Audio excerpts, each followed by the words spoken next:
Jason Robbins was 10 years old, full of restless energy and wild curiosity, while his younger brother Kyle, 7, idolized him in every way. That summer afternoon, the two boys were traveling with their family on a cross-country road trip, bound for a reunion hundreds of miles away. Their parents drove ahead, while Jason and Kyle rode with their Uncle Mark, who promised to keep an eye on them. The highway rest stop was a welcome break from the long stretch of asphalt and roaring engines. Jason and Kyle jumped out of the car, eager to stretch their legs and explore the small wooded patch beyond the picnic tables. Their uncle stood nearby, texting on his phone, distracted but confident the boys would stay close. "I'm just going to the bathroom," Jason said, grabbing Kyle's hand. The boys disappeared toward the restroom building, giggling quietly. But when minutes stretched into an hour, their uncle's smile faded. He called their names, retraced his steps, and then frantically searched the area, his heart pounding. Jason and Kyle were gone. The police arrived quickly, launching a search that spread through the dense forest and along the highway. Volunteers combed every inch, calling out the boys' names into the stillness. Days passed with no sign, no clue, no whisper of where they might be. It was as if the brothers had vanished into thin air. Their parents clung to hope, plastering flyers across towns and airing pleas on local TV. But as weeks turned to months, the case grew cold, sinking into the shadows of unsolved mysteries. The rest stop, once a place of innocent pause, became a haunting reminder of a loss no family could forget. Years later, the only trace of Jason and Kyle was a faded memory in the hearts of those who loved them, until a discovery changed everything. 22 years had passed since that summer afternoon when Jason and Kyle disappeared without a trace. The rest stop remained unchanged, a modest building flanked by towering pines, the same picnic tables weathered by time and sun. But what lay beneath the surface was about to surface in the most unexpected way. A highway maintenance crew had been dispatched to clear out a clogged drain pipe near the rest stop. The storm season had brought heavy rains, flooding the roadside, and the clogged pipe was the culprit. The crew worked methodically, pulling debris, mud, and years of accumulated waste from the narrow culvert. As one worker reached deeper into the pipe, his hand brushed against something unusual. A worn, decayed backpack wedged tightly in the corner. The zipper was rusted, but the bag held its shape. Intrigued, the crew pulled it free, careful not to disturb the fragile contents. Inside was an assortment of forgotten relics: a superhero lunchbox, its colors faded and scratched, a brittle, yellowed map of the area, folded neatly, and an old Polaroid photograph, its edges curled and soft. The photo showed two boys, smiling, their arms wrapped around each other, the same boys who had vanished decades before. On the back of the photo, scrawled in pencil, were 4 chilling words: "They told us to hide." The discovery sent shockwaves through the small town. News outlets descended on the rest stop, police reopened the case, and the community was thrown into a whirlwind of questions. Who were they? Why had the boys been told to hide? And most haunting of all, where were Jason and Kyle now? For the Robbins family, the backpack was a cruel reminder of a nightmare that had never truly ended. But it was also a fragile thread, a new clue that might unravel the mystery and finally bring answers to a story frozen in silence for more than 2 decades. Detective Laura Bennett was assigned to the reopened case. She was known for her meticulous approach and quiet determination. The cold trail had gone cold years ago, but now, with this new piece of evidence, Laura felt a renewed sense of purpose. She examined the backpack and its contents carefully at the precinct. The superhero lunchbox bore faded images of a comic book hero popular in the late 80s, confirming the items likely belonged to Jason and Kyle. The map was peculiar, marked with several spots, some near the rest stop, others deeper in the surrounding forest. Laura traced the pencil lines gently. Some markings were scribbled over, almost as if someone had been trying to hide or erase certain parts. The Polaroid was the most disturbing. The boys were smiling, but there was something odd about the picture. The background was blurry, shadowed, like something was lurking just beyond the frame. The writing on the back, "They told us to hide," was faint but unmistakable. Laura's next step was to talk to the people who had been near the rest stop in 1990. She visited old employees, nearby residents, and local truckers who might have seen something strange that day. Most remembered the disappearance but had no new information. However, an elderly man who had worked the rest stop recalled seeing two boys playing near the drainage ditch days before they vanished. "They looked scared," he said. "I thought they were just kids playing hide and seek, but something about the way they looked over their shoulders, it wasn't right." Laura's instincts told her this wasn't a simple runaway case. The message on the photo suggested someone or something had warned the boys to hide, and that their disappearance was no accident. That night, Laura sat at her desk, studying the map again. Her eyes lingered on one marking, a small X deep in the forest, far from the rest stop. Could this be where the boys had hidden? Or, worse, where they had been taken? She knew the answers were buried somewhere in those woods, waiting for someone brave enough to find them. The next morning, Detective Bennett assembled a small search team, forest rangers, volunteers, and forensic specialists, and headed into the dense woods marked on the map. The area was thick with towering pines, tangled underbrush, and narrow trails, nearly swallowed by time. As they hiked deeper, the atmosphere grew heavier, shadows lengthening beneath the canopy. Laura kept her eyes sharp, scanning for anything unusual: broken branches, footprints, discarded items. Hours passed with little more than faded foliage and the occasional rustle of wildlife. Then, near a small clearing, Laura spotted something partially buried under a mound of leaves: a rusted metal box. Carefully, the team unearthed it, revealing a collection of items inside: torn pages from a diary, a cracked compass, and a crumpled note stained with dirt. Laura unfolded the note. Written in a child's shaky handwriting, it read, "They watch us. We must stay quiet. If we don't hide, they'll take us away. We can't trust anyone." A chill ran down Laura's spine. The handwriting matched the faint pencil on the back of the Polaroid photo. The boys hadn't simply vanished. They had been hiding, terrified of an unknown threat. Nearby, the diary pages offered fragmented glimpses of the brothers' final days. They spoke of strange figures lurking in the trees, whispered voices calling their names, and a desperate hope to escape. "This confirms they were here," Laura said quietly, clutching the diary. "They tried to survive." The search team continued combing the clearing and its edges, uncovering faint footprints and small handprints pressed into the soft earth. But the trail stopped abruptly, swallowed by dense brambles. Laura felt a mix of hope and dread. The boys had been close, too close, but the forest had swallowed their path again. Back at the rest stop, the mystery deepened. Who were they that had frightened Jason and Kyle? Why had they told the boys to hide? And why had no one heard from them since? Laura knew this was only the beginning. The forest held its secrets tightly, but she was determined to unravel them, piece by piece. Back at the police station, Detective Bennett pored over the diary and the new evidence, searching for any overlooked connections. She cross-referenced the names and places mentioned with old case files and local records. A pattern began to emerge.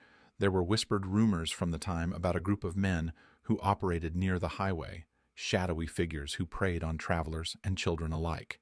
Yet, no arrests were ever made, and most reports were dismissed as hearsay. Determined to find more, Laura reached out to retired officers who had worked the area in 1990. One detective remembered a series of strange incidents around the rest stop: unexplained noises, abandoned vehicles, and fleeting glimpses of a man in a dark coat watching the grounds. But no solid evidence had ever come to light. The more Laura uncovered, the clearer it became. Jason and Kyle had fallen victim to something far more sinister than a simple disappearance. Late one evening, while reviewing the photos from the site, Laura noticed something she hadn't seen before. In the background of the Polaroid, the blurry shadows behind the boys, there was a faint shape. It looked like a figure, standing just beyond the edge of the frame, almost blending into the forest. She enhanced the image, and the outline became clearer. A tall man wearing a long coat, his face obscured by darkness. "That's them," Laura whispered. "The ones who told the boys to hide." With renewed urgency, Laura prepared to confront the dark past that had haunted the town for decades. She knew she was close, but danger was lurking too. As she locked up her office for the night, the wind howled outside, carrying a whisper that seemed to echo from the past. "They told us to hide." The following days were a whirlwind of investigation and sleepless nights. Detective Bennett dug deeper into the town's history, uncovering reports of missing children dating back years before Jason and Kyle vanished. Many cases had been quietly closed or forgotten, but a pattern of fear and silence hung over the community. She revisited the rest stop, now fenced off and quiet, watching from a distance as locals whispered in hushed tones. Some avoided the place altogether, as if the ground itself held memories better left undisturbed. Laura's breakthrough came when she tracked down a woman named Evelyn Hart, who had lived near the rest stop in 1990. Nervous but willing, Evelyn recounted a chilling encounter from that summer. "I saw those boys," she said, voice trembling. "They were running through the trees, looking terrified. I heard a man yelling behind them, a voice so cold, so cruel, it still haunts me. I wanted to help, but I was too scared." Evelyn's description matched the shadowy figure from the photo, a man who seemed to stalk the woods, a predator hiding in plain sight. Armed with this testimony, Laura sought out records of men fitting the description. One name surfaced repeatedly: Martin Crane, a drifter with a history of harassment and intimidation, who had disappeared shortly after the boys vanished. The detective's instincts told her Crane held the key. But where was he now? And was he still dangerous? Laura arranged a search of abandoned cabins near the forest's edge. Inside one dilapidated shack, she found remnants of a makeshift camp, discarded food wrappers, old newspapers, and most disturbingly, a crudely carved wooden toy resembling a superhero figure. The sight struck a painful chord. It was the kind of toy a child might cherish. Her heart pounding, Laura pressed on, determined to bring the truth to light, and to find out what really happened to Jason and Kyle Robbins. Detective Bennett's discovery at the cabin gave her hope and fear. The carved wooden toy was a haunting symbol, a child's innocence trapped in the hands of darkness. She took the toy carefully, dusting it off and examining every detail. While the forensic team analyzed the cabin for fingerprints or DNA, Laura returned to the town's archives, searching for any trace of Martin Crane after 1990. Surprisingly, she found a series of unreported sightings stretching over a decade, each placing him near remote forested areas, always just out of reach. One report stood out. A local hiker had seen a man matching Crane's description near a forgotten logging trail not far from the rest stop. The hiker reported hearing faint children's laughter, but found nothing upon investigation. Driven by this clue, Laura arranged a search of the logging trail with the forest rangers.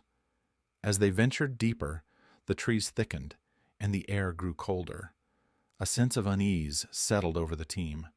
Suddenly they found signs, small footprints pressed into the muddy earth, scraps of fabric caught on branches, and carved symbols etched into tree bark.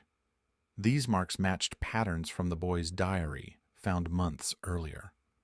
The trail led them to a secluded clearing where remnants of a makeshift shelter lay hidden beneath a canopy of leaves. Inside, faded drawings of superheroes and handwritten notes were scattered, echoes of two frightened children trying to hold on to hope. Laura felt tears sting her eyes. Jason and Kyle had survived here for some time, hiding from their captor, clinging to fragments of childhood in the face of terror. But where had they gone? And why had their trail vanished? As the team combed the area, Laura's radio crackled with static, then a single, chilling message. "They told us to hide." The words echoed through the forest, sending a shiver down her spine. The mystery was far from over. The chilling message over the radio lingered in the air long after the static faded. Detective Bennett tightened her grip on the handheld device, her mind racing through the implications. Whoever sent that message was close, perhaps still watching, still connected to the boy's fate. Back at the station, Laura reviewed the notes and photographs from the clearing. Among the scattered papers, she found a hastily drawn map, different from the first, marking a winding path deeper into the forest, leading to a place labeled only as the shelter. Determined to follow the lead, Laura and a small team prepared for another expedition into the woods. The journey was treacherous, the thick undergrowth clawing at their clothes, the shadows growing darker with every step. After hours of searching, they reached a hidden entrance carved into the side of a hill, covered by overgrown vines and earth. Inside, the air was damp and musty, but signs of recent activity were unmistakable. Fresh footprints, discarded wrappers, and faint drawings etched into the walls. In the dim light, Laura spotted something that stopped her cold, a series of names scratched into the stone, including Jason and Kyle, alongside dates spanning several months after their disappearance. The realization hit her like a blow. The boys had survived here, hidden away, but for how long? Deeper inside, they discovered a small pile of belongings, a worn blanket, a flashlight, and a tattered notebook filled with childish handwriting. The last entry was chillingly simple. They told us to hide, but we are not safe. Suddenly, footsteps echoed from the tunnel's entrance. The team froze, their breath caught in their throats. A figure emerged, an old man with weary eyes, clutching a rusted lantern. "I was told to watch over them," he said quietly, "to keep them hidden." Laura's heart pounded.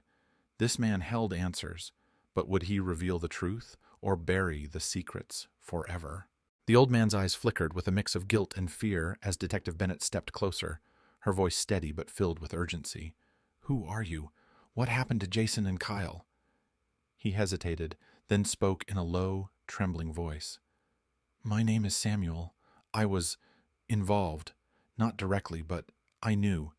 They were taken by a group, men who wanted to disappear, to control the roads and the people who traveled them. Jason and Kyle stumbled upon their secrets. They were told to hide, to stay silent." Samuel's confession sent a chill through the team. He explained that the boys were kept hidden in that underground shelter, protected but trapped, away from the eyes of the world. Over time, the group dissolved, men scattered or arrested, but the boys had never been found. "I tried to keep them safe," Samuel said, voice breaking. "But as years passed, I lost hope. They may have escaped, or worse." Detective Bennett's heart ached. The years of searching, the pain endured by the Robbins family. It was almost too much to bear. But the discovery of the backpack, the diary, the shelter, it meant the boys' story wasn't over. Laura vowed to keep searching, to bring the boys' story into the light, and to give their family the answers they deserved. Outside, the forest seemed to hold its breath, the whispers finally fading into silence. "They told us to hide," Laura repeated softly. "But now we will find the truth."